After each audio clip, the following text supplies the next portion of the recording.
Hello everybody, Optimistic Spectrum here, and welcome to Reading Reddit? I don't know what to call this.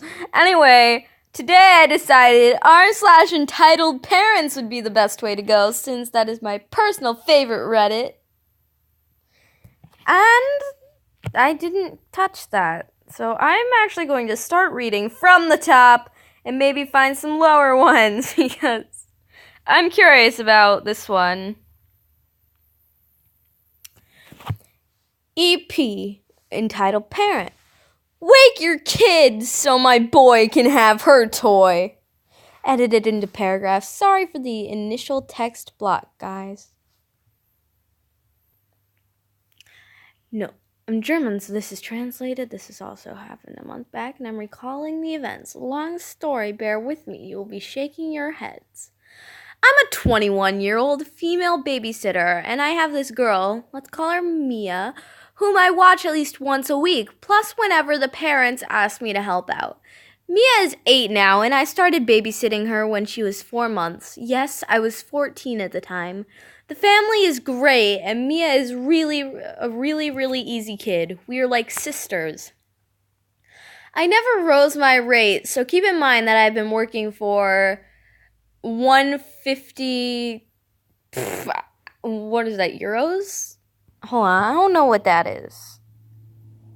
About $1.70 per hour for roughly 8 years, and could expect $24 gift card for both my birthday and Christmas. I'm a babysitter for fun, not money, and I'm true to that. What I earn just about covers expenses. I have an actual job that's paying for my life after all. Alright, sorry about that. I had to go to the bathroom. Anyway, when Mia was with me for an entire Saturday, we go on day trips. No, when Mia is with me, not was. When Mia is with me for an entire Saturday, we go on day trips. She loves shopping and sightseeing, so I mostly take her around to bigger cities. This is where this story starts. Sorry. We are on the bus on an hour drive to the next bigger city. Taking the car meant stress for me, as I don't like driving, and the train was more expensive. Though both would have been a 30-40 minute ride, me and I like to go by bus. This private bus company has its perks. On this particular day, I paid $12 for a return ticket. Mia, being under 10 years old, went for free. Plus, they wait for you on the way back, but causing delays results in fees. Anyway, we are on the bus, and per usual, I brought my old Nintendo DSi for her to play with. I can do whatever. She plays happily. It's a win. Until this entitled mom, EM, and her 10-year-old boy come along. They take the seats right behind ours. No problem, right? Wrong. It doesn't take long for the boy to notice the console in the racing game Mia was somewhat fixed on. Boy to EM, Mom, I want to play. Well, go ahead. I thought he would like to get our attention and ask nicely. Nope, this boy jumps up from his seat, reaches over Mia's lean, and tries to snatch the game from above. He gets hold of it for a moment, but the hand strap stops him. I made sure Mia's wrist was fine and the game not broken from the rough move. Then I turn around, stopping the boy from another attempt. Me, young man, that wasn't nice. EM, he just wants to play. Let him play too. Me, teach your child to ask properly, and I will consider. EM, don't tell me how to parent, kid. Boy, Mom, I want to play that game. EM, in a minute, sweetie. Me, no, it's not yours, and I'm asking you to leave us alone. I sit back down, hoping to have heard the end of it. Way wrong. Mia's seat shakes a few times. The boy is kicking her seat. How dare he? She asks him to stop. He continues. I warned the mom I would tell the drivers. There are always 2 on one bus, just in case. Yeah, he's bored. Give him the game and he will stop. I immediately get up, quickly help Mia change into another row, then go to the front and explain the situation when I hear Mia yelling, Let go! I turn around. This boy has one hand on the game and the other pulling her hair. EM is smirking in satisfaction as the boy rips the hand sling off Mia and returns to his seat holding the game. I immediately storm at him, grab it back without a word. He starts crying and screaming loudly. I don't care, it's 8 a.m. This was supposed to be a happy girl's day out. Now I had Mia in tears and a bratty son with his entitled mom on my hands. EM, you give that back right now! My son was playing it! Bus driver 2 comes to our rescue, practically pushed the woman and her son into the last row, asking us to take seats up front to separate us as far as possible. EM was advised to use some common sense that this was not her game and thus not hers to decide over. I didn't quite listen anymore, but heard something from the lines of, "My son only wanted to try the game. These girls were unfairly rude to him. I demand an apology." I hide my hand and give her the finger. Not that EM could see. Mia snickers. Whoops, my bad. Mia saw. But is it Maya or Mia?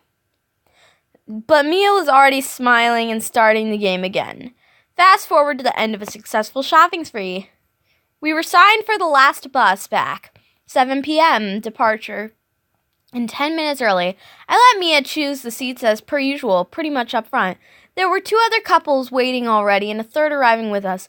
All seemed fine until the driver, I noticed it were the same drivers again, announced we couldn't leave. 2 people were missing, but they would call them to either hurry to the bus or decline their seats. It would just be a few more minutes. Or not. We had to wait for them. Company policy.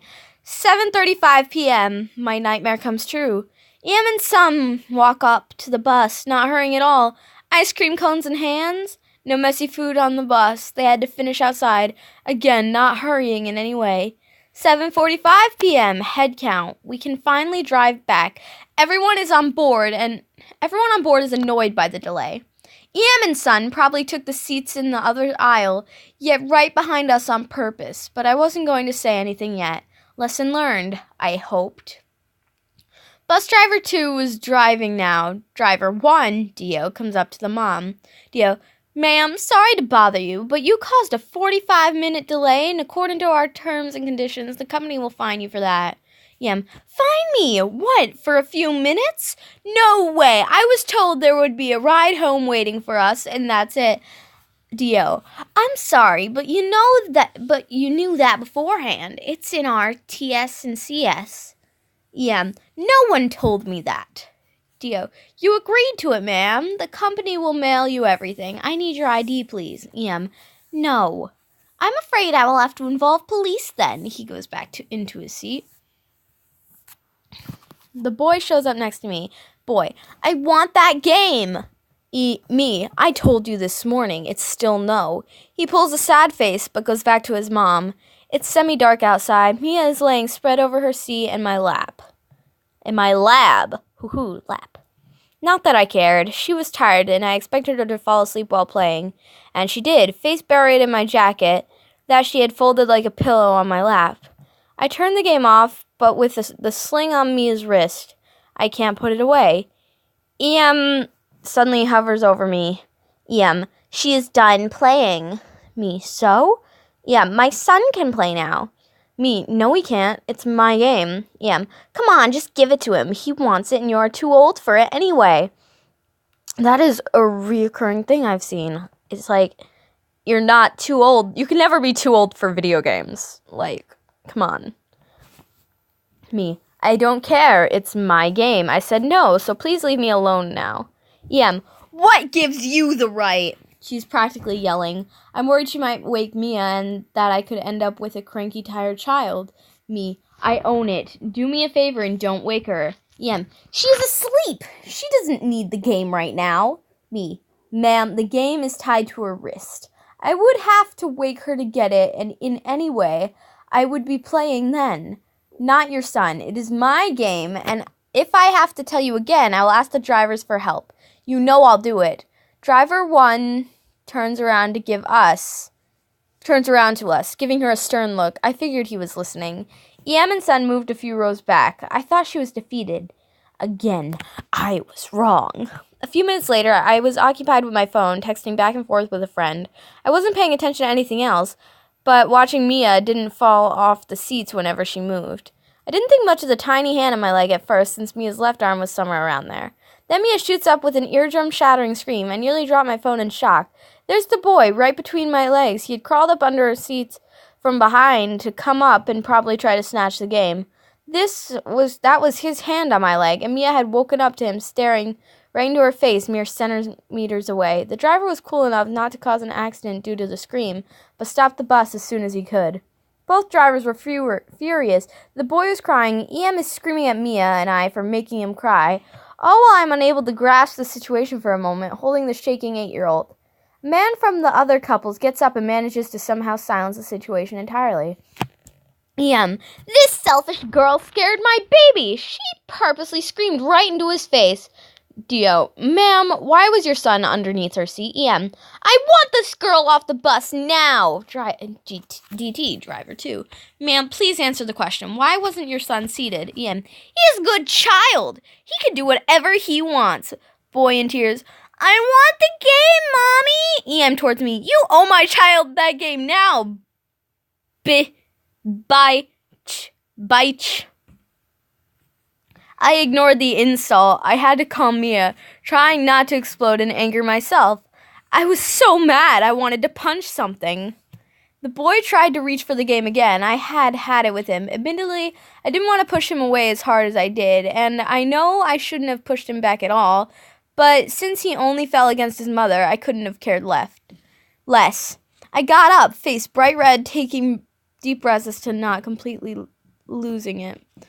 Me, you listen here, kid. Don't you dare touch us or our game again. EM, you hurt my baby. Me, you better be glad he is underage, ma'am. Otherwise, he'd be facing charges now.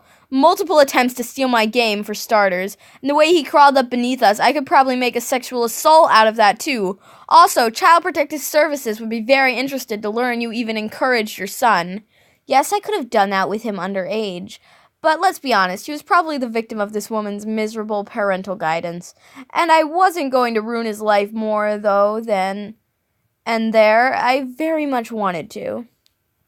EM, you have no right to talk to me like that. Your brat made my baby cry. You owe him that game now. He deserves it. He is a good kid.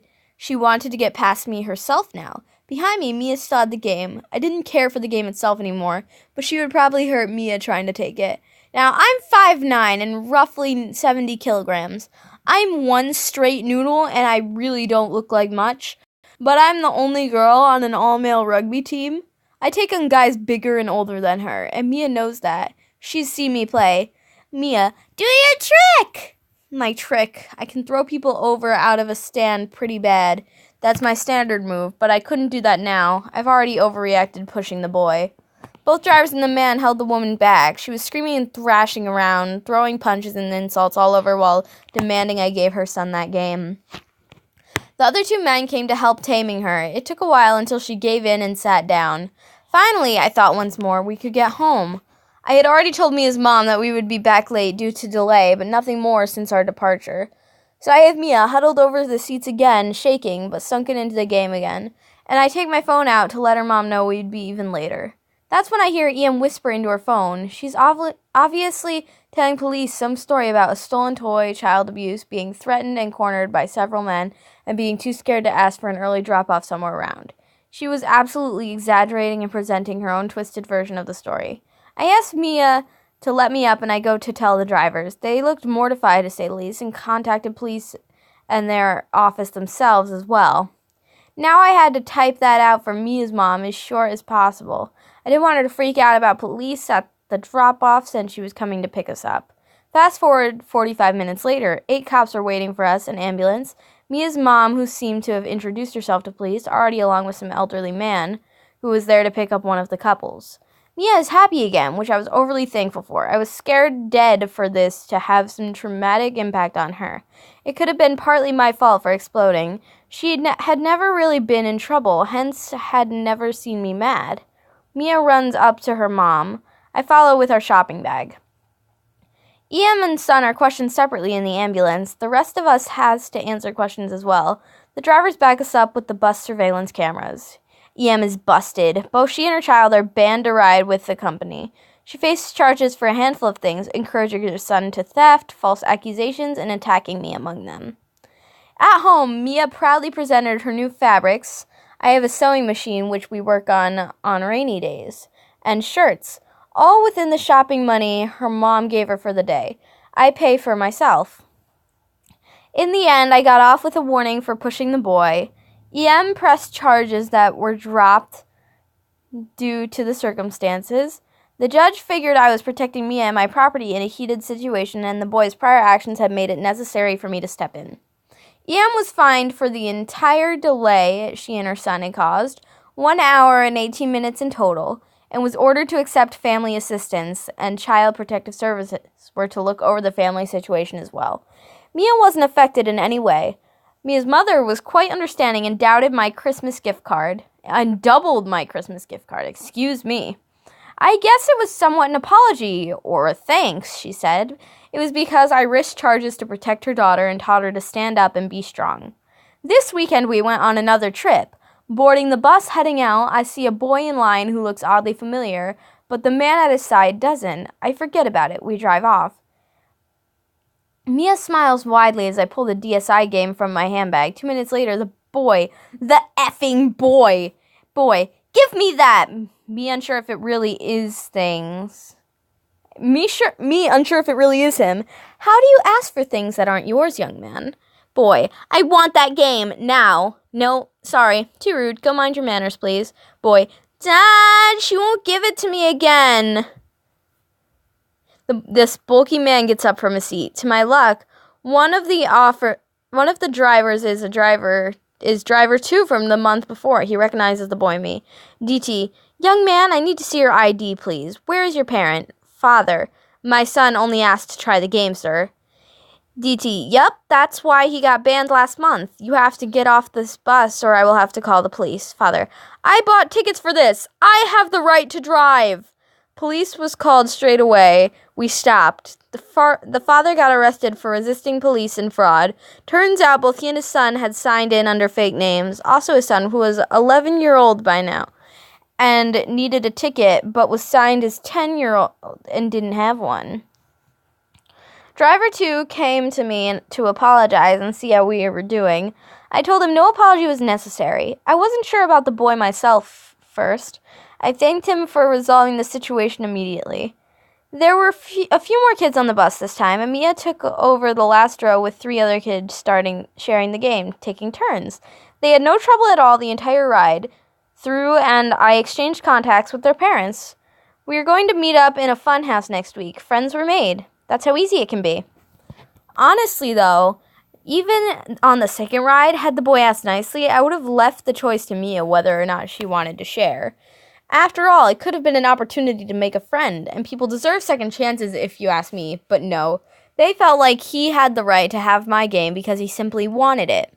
He was rude, the parents were worse. I have no bad feelings for getting them kicked off the bus. However, I feel bad for the boy. It wasn't exactly his fault if he didn't know better.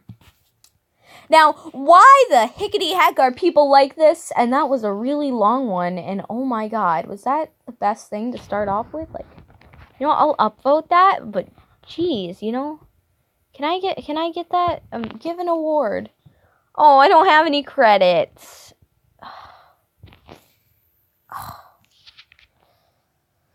Oh, that sucks. Anyway, I'm gonna see if I have time to do another one. I don't know when I started, how long this has been. I'll see if I can get a shorter one in. Alright, this one is rather short. This one is entitled Mom Doesn't Want to Pay for Her Food because it was made by students. Hey, so I just found this sub through a YouTube video. Thanks, Q-Star, and I immediately thought of this story.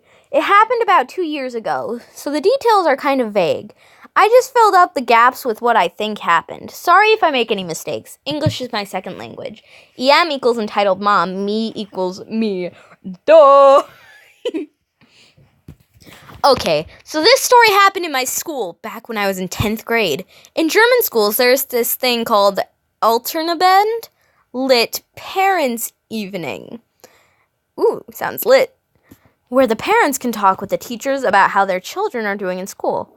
Our school always offered a buffet, nothing too big. We had coffee, cake, and bread rolls. At this evening, which was made by the 10th grade, who got to keep the money that they made. When this event occurred, I was giving out the coffee and controlling the register, and a girl who I didn't know too well because I didn't have classes with her was giving out cake and bread rolls. Everything was relatively cheap, so we got lots of customers. One of them was EM. At first, she seemed nice, just like every other customer. EM to me, "Hello, 1 coffee, please." Me, "Of course." Then starts doing something on her phone. Me trying to get her attention because she didn't tell me if she wanted milk or sugar. "Excuse me?" EM ignores me. Me, louder. "Excuse me, ma'am." EM, noticeably annoyed. "What?" Me, "Do you want milk or sugar?" EM, "Yes, of course." I don't know what she wanted exactly anymore, and it isn't that important anyways. I then hand her coffee, and she shouts over to the girl next to me, "Oh yeah, and a bread roll for my son!" The girl hands her the bread roll, and EM walks away. At this point, I'm kind of annoyed because she's looking at her phone and didn't thank us. Then the girl asked me if she handed me the money. I actually forgot about that. Thankfully, she noticed me shouting, "Excuse me, ma'am! Excuse me!" EM turns around. "What do you want?" She comes over. "I think you forgot to pay." EM, "What do you mean, pay?" I then point to the sign we had up, which stated out our prices. EM, "I'm not paying for something that was made by students. School doesn't cost anything, so why should your food cost anything?" I'm stunned because I'd never even thought that something like this could happen. I don't really know what to say. Thankfully, the girl steps in. G equals girl. "I'm sorry, ma'am, but we spent the whole day making this food, and we bought the products ourselves. You have to pay." EM, "But why? You're students. You're making this as a school project." "I don't have to pay you. You don't get paid for writing tests either." Girl, "Ma'am, this isn't a school project. We're making this voluntarily and to earn money. Also, didn't you see the sign?" EM, "I thought the sign was for people who don't have anything to do with the school." I'm laughing internally, of course. We don't get any people from outside the school. Ma'am, we don't really get any people from outside the school." "I'm sorry, you'll have to pay." EM, "Well, I don't believe you. Also, even if others have to pay, I should get it for free because my son is so good in school. He always gets straight A's. I know this is really cliche, but she really said that. I decided to step in because the girl doesn't really know what to say anymore. Me, "Ma'am, I'm sorry, but if you don't pay, I'll have to get a teacher." EM, "I don't care. I'm in the right here. Go get a teacher if you want to." She then walks away to the tables. Everybody was staring at her already.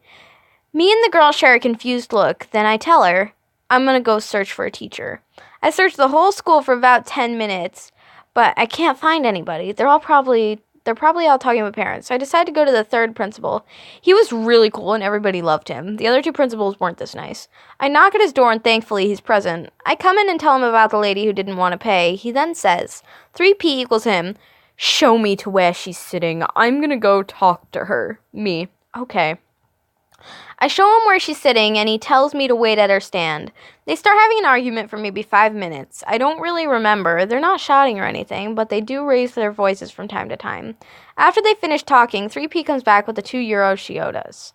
He then says, 3P, "It was really hard to convince her that this isn't a school project, but I think she believed me in the end." He then hands each of us €5 out of his own wallet and says, "Because you had to put up with her."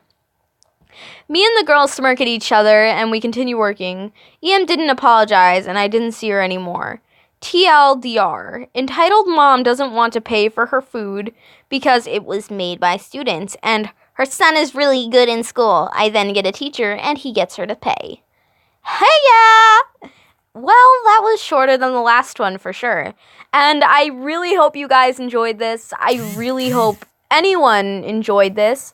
And it'd be amazing if you could leave a like and subscribe and leave a comment letting me know what I should do next. I really want to continue reading Reddits because this is really fun. Frustrating? Yes. Funny? Yes. Fun? Yes. I love this, and I really hope you all enjoy it as well. And I hope I'm not causing any ear damage. Anyway, I'll see you all next time. Goodbye!